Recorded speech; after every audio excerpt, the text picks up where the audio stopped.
Bill de Blasio is the mayor of New York City. I remember when he was considered way too progressive. That guy's a radical progressive. He wants to actually increase taxes on the rich and give it to the middle class and give them a fair chance. What a radical guy. He has no chance of winning. And I remember when he was, I think, polling at third place in the Democratic primary in New York, I came out on this show and said, he's going to win the race. He's going to win the primary, and he's going to win the election. Go back and check the tapes. When he was in third, I said, because if you run as a real progressive, you win. Not Monday morning quarterback. I said it ahead of time. Okay? You want to see a clip of me bragging, go on YouTube, type in de Blasio, you'll see it. Okay? Now, in this case, again, it's not a Monday morning quarterback. De Blasio ran on this and won on this. So he's coming out after the elections and saying, what did I tell you guys? Okay? You got to run as progressives. It's not that hard. Now, to be fair, de Blasio only won by getting 73.3% of the vote. You say, oh, New York City, it's liberal. Really? But Rudy Giuliani, a really die-hard right-wing Republican, was the mayor of New York City for a long time. And then Republican/independent Bloomberg was also the mayor of New York City for a long time. So apparently Republicans can definitely win that race, but not against de Blasio. They got annihilated. So you might want to listen to this guy. So here's what he said in an op-ed. He said, as a Democrat, I'm disappointed in the last Tuesday's results, but as a progressive, I know my party need not search for its soul, but rather its backbone.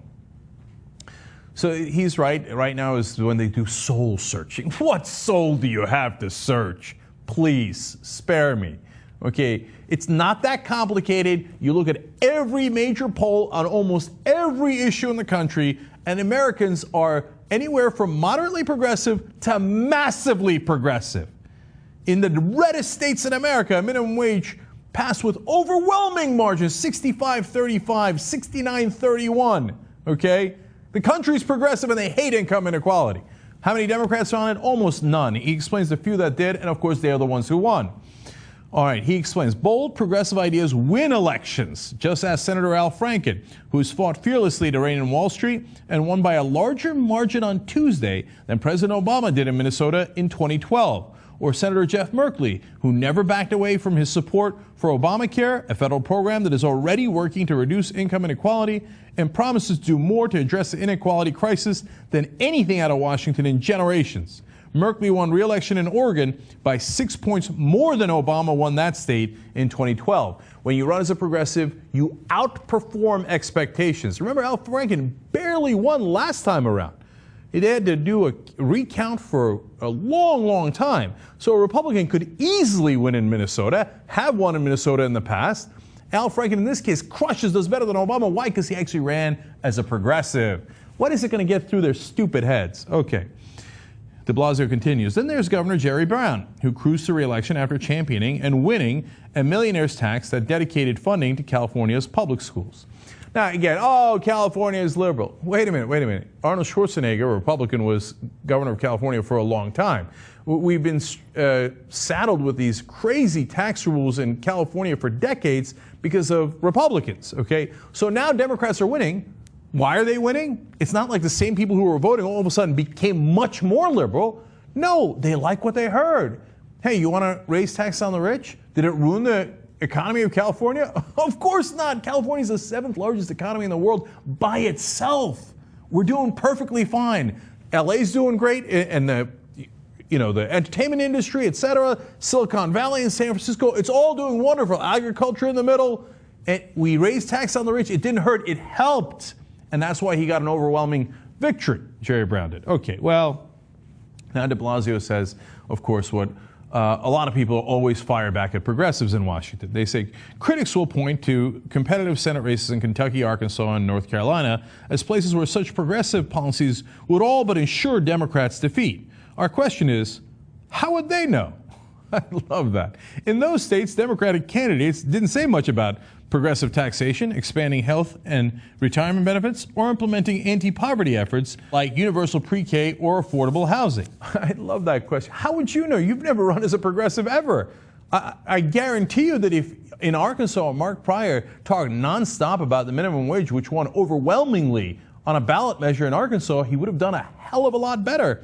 I'll take 65 to 35 odds. That's how much it won by in Arkansas any day of the week if I'm a politician. But if I'm an idiot like Mark Pryor, and I'm a corporatist like Mark Pryor, who only cares about his funders and doesn't realize you're supposed to translate that money into an actual win, well, he doesn't care. He just wants to keep the funders happy, because even if he loses, he's going to get so rich from those guys who are going to hire him next. But if you had any sense and you cared about winning and you cared about policy, you would obviously go in a progressive direction that would help you. My God, if you ran in Arkansas or Kentucky or any of those places, I'm going to protect your Social Security. It would work. You know, we know how much it would work because Republicans turned around and pretended to protect your Social Security at the end of these races. De Blasio talked about that as well. He said the fight against inequality isn't limited to blue states. Right now, there's a fierce battle being waged on behalf of pre-K in dark red Indiana. In Kentucky, Governor Bashir maintains wide support and popularity after publicly championing the benefits of Obamacare to the state. That's Kentucky. That's a popular Democratic governor in Kentucky. Why? Because he's in favor of Obamacare. He didn't run away from it. He ran towards it. Look,